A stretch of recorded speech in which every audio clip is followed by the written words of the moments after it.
김호연님의 불편한 편의점이라는 책이 있습니다. 총 2권으로 된 장편 소설인데요. 편의점이긴 편의점인데 불편한 편의점이에요. 갖추고 있는 아이템들이 많지 않고 그래서 사람들이 와서 불편함을 느끼는 그런 편의점이기도 한데, 장사가 잘 안 되는 편의점을 지키기 위해서 고군분투하는 한 노년의 어머니가 주인공입니다. 그 어머니에게는 철부지 아들이 하나 있었어요.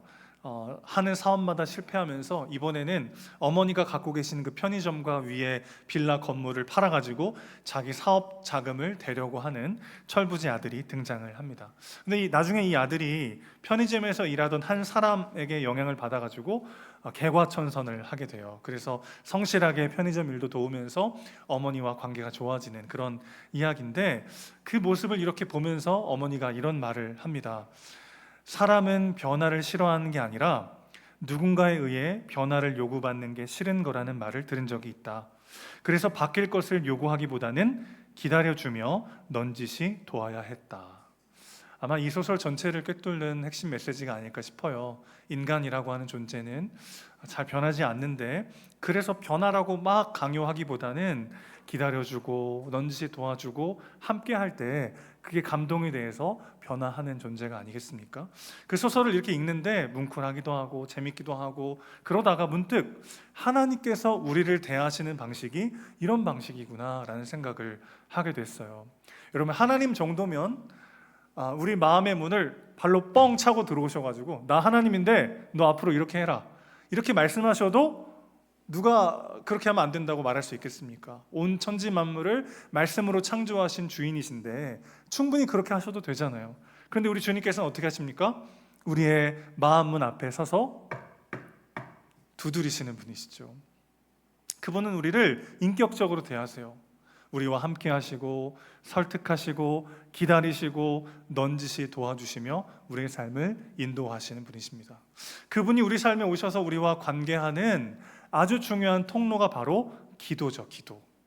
기도는 하나님을 설득하러 들어갔다가 하나님께 설득되어 나오는 과정이라고 할 수 있겠습니다. 하나님께 내 마음을, 내 답답한 마음을 막 다 토해놓고 하나님 앞에 막 호소하러 들어갔는데, 그러고 나면 하나님께서 내 삶을 진리의 빛으로 하나님의 말씀으로 비춰보게 하시면서 내 의지대로, 내 자유대로 그분의 말씀대로 살아가고자 하는 그런 마음을 우리에게 불어넣어 주시는 거죠. 정말 바뀔 것을 요구하고 명령하시기보다 기다리시며 인내하시며 참아주시며 넌지시 우리의 삶을 도우시고 인도하시는 분이 우리 하나님이신 줄 믿습니다. 자, 그래서 그 기도가 너무나 중요한데, 예수님께서 어떻게 기도해야 되는지를 구체적으로 말씀하시기 앞서서 이렇게 기도하지 말라는 이야기부터 먼저 하십니다. 왜냐하면 기도에 있어서 가장 중요한 출발점은 내가 기도하는 대상이 누구인지를 이해하는 것에 있기 때문에 그렇습니다. 여러분, 다시 한번요. 기도할 때 제일 중요한 게 뭐라고요? 내가 지금 누구한테 기도하고 있는가? 내 기도를 들으시는 분이 어떤 분인가를 이해하는 것에서부터 진정한 기도가 출발하기 때문에 예수님은 그 지점을 먼저 다루고 계시다, 이렇게 말씀드릴 수가 있겠어요. 오늘 5절 보시면 사람에게 보이려고 하는 외식적인 기도를 하지 마라, 그들은 이미 자기 상을 받았다, 이런 말씀을 하십니다. 여러분, 이게 어떤 뜻일까요?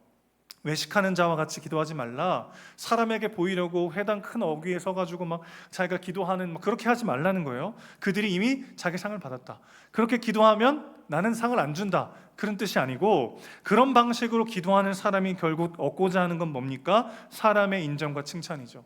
기도 많이 하는 신실한 사람이라고 하는 그런 칭찬과 인정을 원한다면 그것은 충분히 이미 다 받은 거죠. 그런데 기도회에서 우리가 정말 얻을 수 있는 보물관우 같은 건 뭐냐면 하나님 아버지로부터 오는 은혜와 풍성한 세임과 능력인 것이죠. 그러니까 지금 예수님은 무슨 말씀하고 있는 거냐면, 그렇게 외식하며 기도하면 상 안 준다, 이런 측면이 아니고, 너희가 기도를 통해 정말 받아 누려야 될 것들은 인간이 줄 수 있는 것이 아니라 하나님이 줄 수 있는 은혜와 생명이다, 그것을 지금 강조하고 계시는 거죠. 여러분, 사람이 사람에게 주는 위로, 사람이 사람에게 주는 인정과 칭찬은 안개와 같아서 금방 희미해져 버리고 말죠.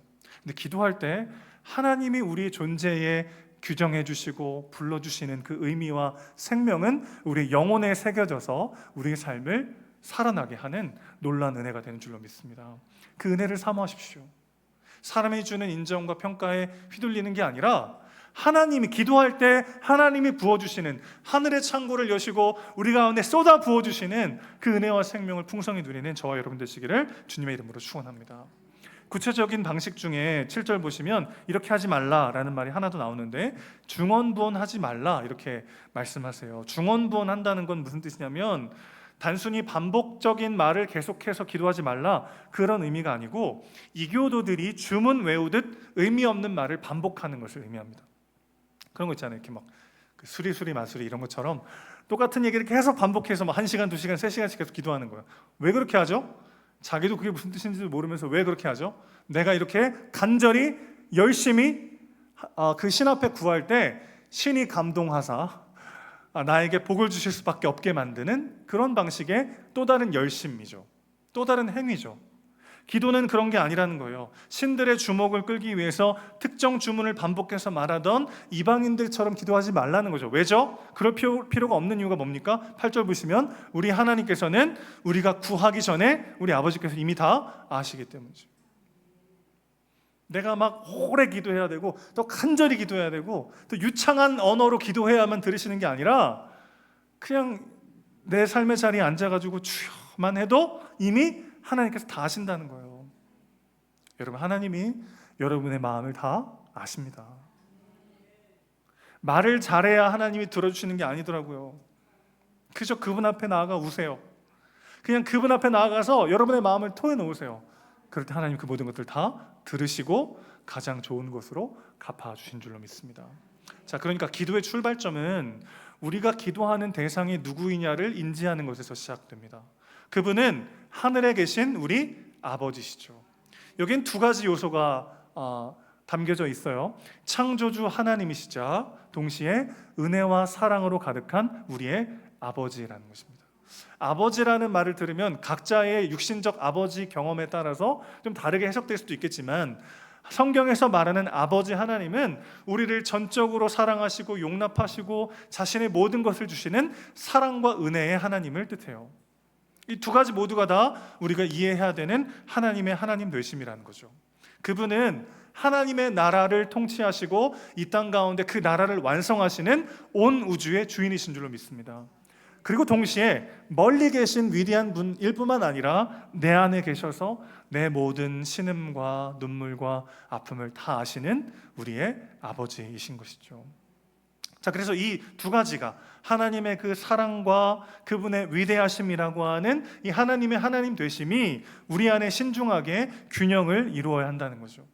이름이 거룩히 여김을 받으시오며 나라가 임하시오며 뜻이 하늘에서 이루어진 것 같이 땅에서도 이루어지이다. 이런 기도가 주기도문에 있는 이유는 뭡니까? 하나님의 영광을 위해서 먼저 구하지 않으면 하나님이 내 필요를 안 채워주기 때문이 아니라 내가 기도하고 있는 대상이 어떤 분인지를 인지하는 것에서부터 올바른 기도가 시작되기 때문이라는 것이죠.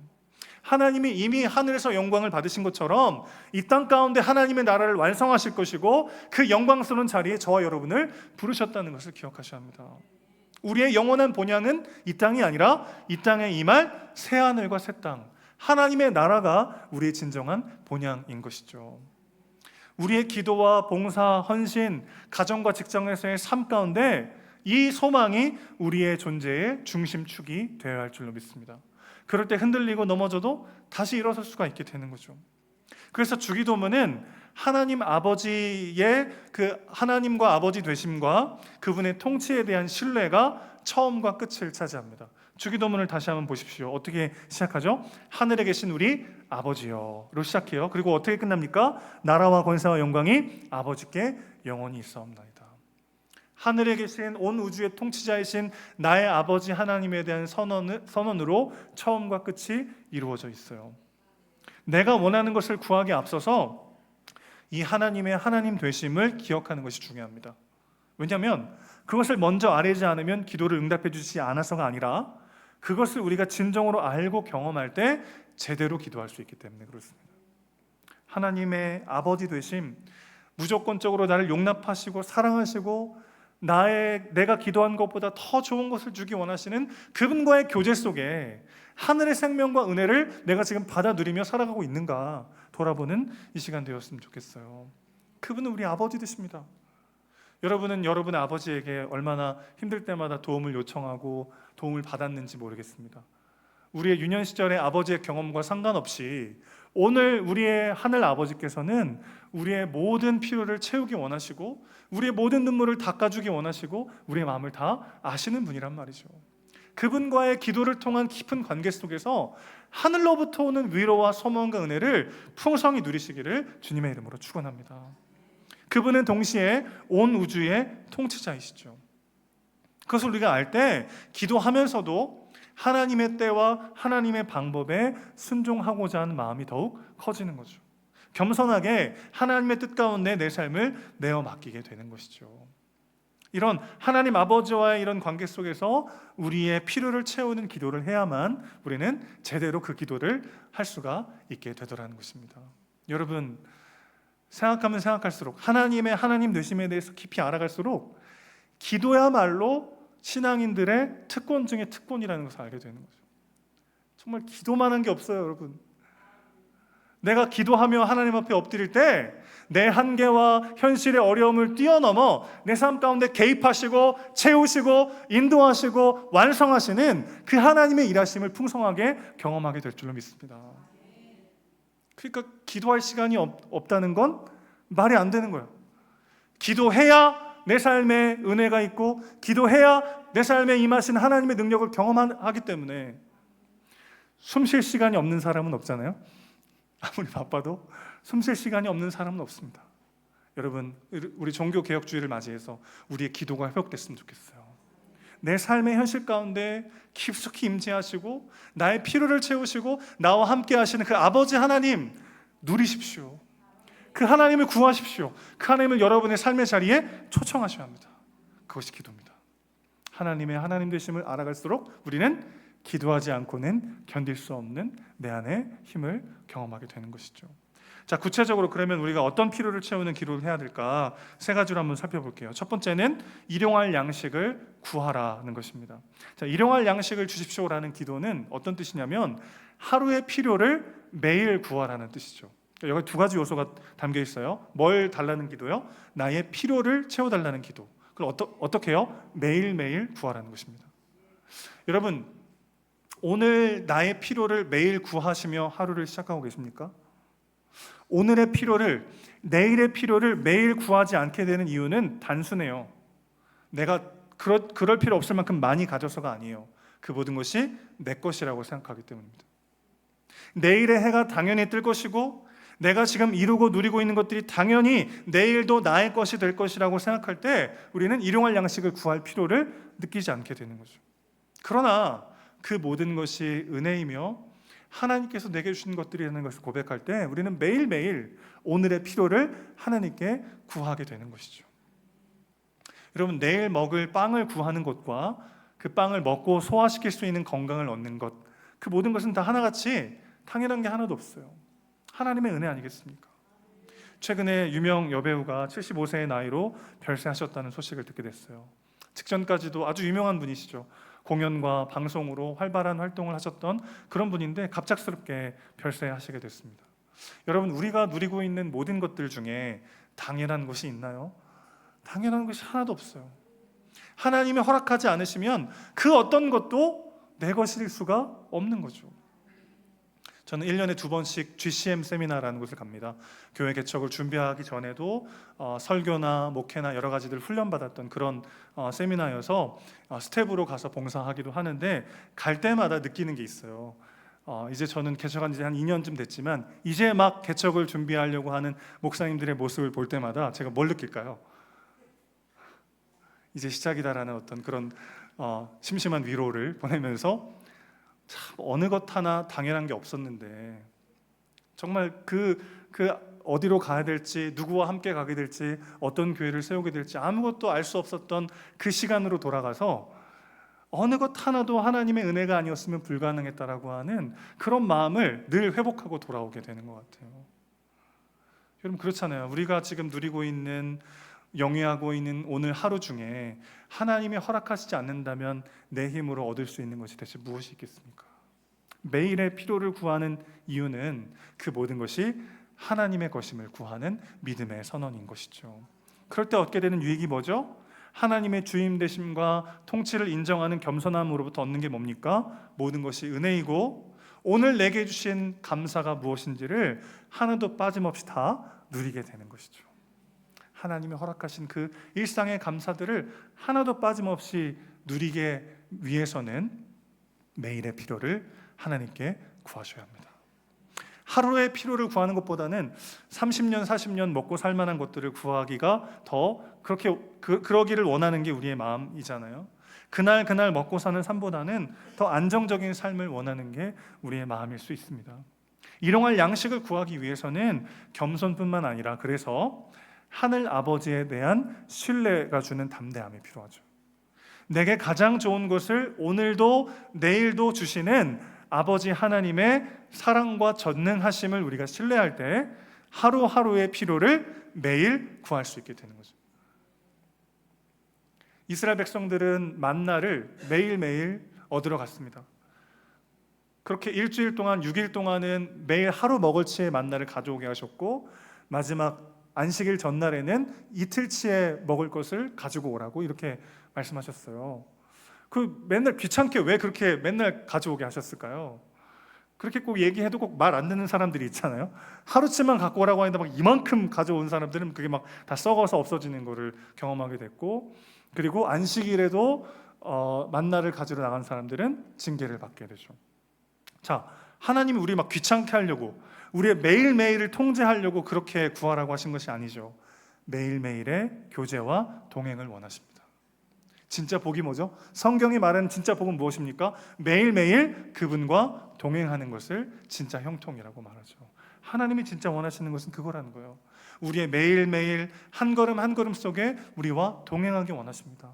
우리의 필요를 매일 구할 때 매일매일 매 순간 우리와 함께 하시고 우리의 필요를 채우시고 우리의 삶을 인도하시는 그 하나님을 더욱 풍성하게 우리는 경험하게 될 줄로 믿습니다. 두 번째는 시험과 악에서 건져달라는 기도예요. 여러분, 성경에는 크게 두 가지 용례의 시험이 등장합니다. 하나는 말 그대로 테스트, 시험이고요. 또 하나는 템테이션, 유혹이에요. 시험이라고 하는 게 뭡니까? 여러분, 시험 볼 때마다 뭘 느끼죠? 우리가 내가 안다고 생각하는 것과 진짜 아는 것의 차이를 알게 되잖아요. 학창시절 전 시험 볼 때마다 제 머리에 배신감을 느꼈어요. 난 분명히 안다고 생각했는데 시험지를 받아보니까 아는 게 아니었어요. 그 시험을 보면 내가 진짜 알고 있는 것이 뭐고 제대로 알지 못했던 게 뭔지가 드러나잖아요. 그렇죠? 하나님께서는 그런 시험과 연단을 통해서 우리의 믿음을 더 깊게 만드시는 것이죠. 그래서 우리에게 시험을 줍니다. 그런데 유혹은 우리를 낙심하고 넘어지게 하려는 목적으로 행해지는 것들이에요. 예수님이 금식하신 후에 사단이 와가지고 돌을 떡으로 만들어 먹으라고 했던 바로 그것처럼요. 고난받지 말고 십자가를 우회해서 쉽게 영광을 받으라고 하는 그 사단의 유혹은 예수님을 넘어뜨리려고 했던 그의 시험이었던 거죠. 자, 그런데 중요한 건 때로는 하나님이 우리를 연단하시고 더 깊게 믿음의 사람으로 만드시려고 주시는 시험도 있고 우리를 넘어뜨리려고 하는, 낙심하게 하려고 하는 사단의 시험도 있는데 성경은 이 두 가지를 다른 단어로 표현하지 않고 하나의 단어로 표현합니다. 왜 그럴까요? 하나님의 시험과 마귀의 시험은 언제나 항상 함께 오기 때문에 그렇습니다. 여러분, 우리가 하나님께 인내를 구할 때 하나님이 어떻게 우리에게 인내를 주시죠? 무슨 프로그램 입력카드 우리에게 그 인내를 불어 넣어 주시는 게 아니고 인내할 수 있는 상황을 주시죠. 우리가 하나님 저 사랑이 너무 없어요, 사랑하게 해주세요. 그럼 하나님 이렇게 사랑을 불어 넣어 주시는 게 아니라 사랑할 수 있는 상황과 환경을 허락해 주시는 방식으로 우리 삶을 연단하시고 인내하고 사랑하도록 이끌어 가시는 거죠. 그 틈을 마귀가 살짝 와서 우리를 무너지게 하는 거예요. 영원한 것을 바라보도록 우리에게 연단하시고 영혼의 영광과 사귐으로 우리를 초대하시고 인도하십니다. 그럴 때 사단이 슬쩍 와가지고 우리를 시험에 들게 해요. 악인들의 형통을 보면서 예수 안 믿고 지 맘대로 사는 이기적인 사람인데 더 잘되고 막 더 복받고 이런 것을 보면서 막 우리의 마음을 막 긁어놔요. 예수 너무 빨리 믿었다. 예수 믿어서 네가 득본 게 뭐냐? 예수 안 믿는 사람도 저렇게 잘 사는데 하나님이 널 사랑한다고 하면서 왜 이런 삶을 허락하니? 우리의 마음을 막 이렇게 뒤흔들어 놓는 거죠. 예수 믿지 않는 친구가 부동산을 어디 샀는데 대박이 났다더라고. 주식을 샀는데 막 떡상해가지고 갑자기 부자가 됐다. 애들도 말썽 한번 안 피우고 막 대학에도 척척 붙어요. 막 여유가 있으니까 막 늘 운동해가지고 노년에도 막 건강해요. 막 말년에도 평안하다가 아무 걱정 없이 살아요. 지금 제가 만든 얘기가 아니고 시편 73편에 나오는 얘기를 현대적 용어로 바꿔드린 거예요. 우리 시편 73편 1절부터 3절 말씀 한번 볼게요. 시작. 하나님이 참으로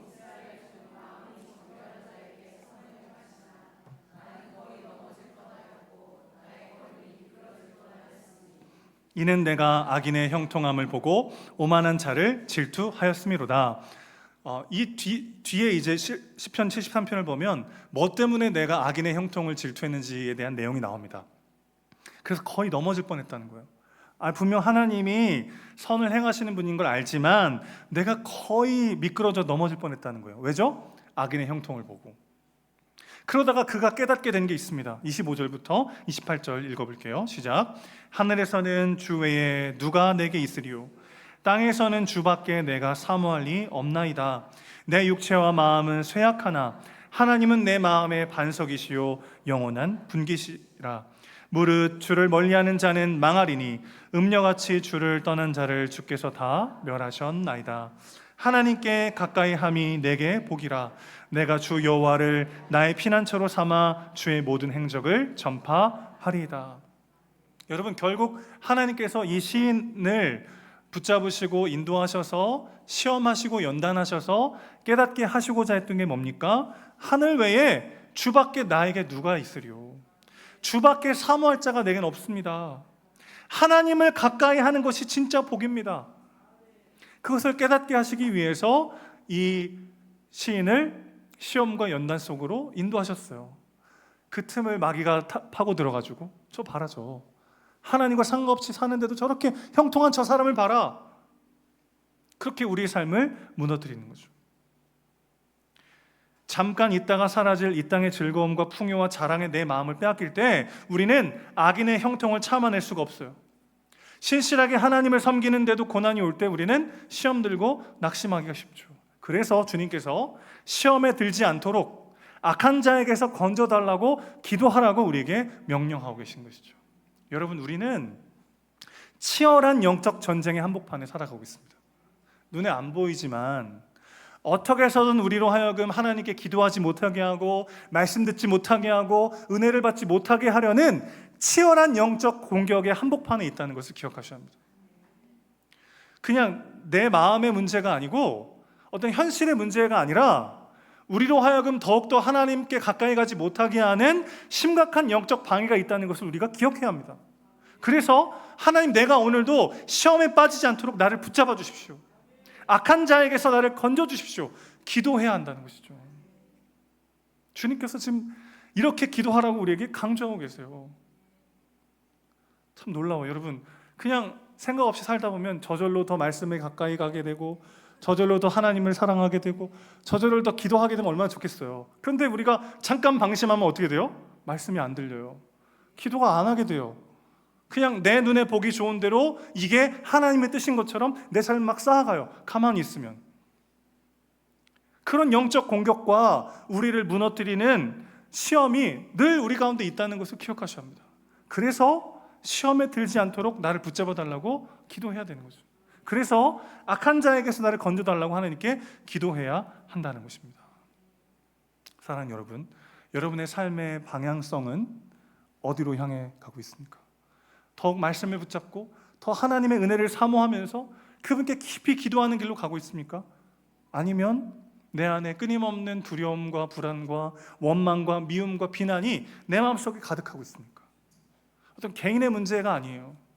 어떤 현실의 문제로만 치부할 수 없어요. 우리가 영적 전투 중이에요. 어떻게 해서든 내 마음에서 말씀을 빼앗고 어떻게 해서든 기도하지 못하게 만들고 어떻게 해서든 하나님의 은혜를 누리지 못하게 만들려고 우는 사자와 같이 마귀가 삼킬 자를 찾아 두루 다닌다는 걸 기억하셔야 합니다. 그래서 기도하셔야 돼요. 하나님, 내가 시험에 들지 않도록 나를 붙잡아 주십시오.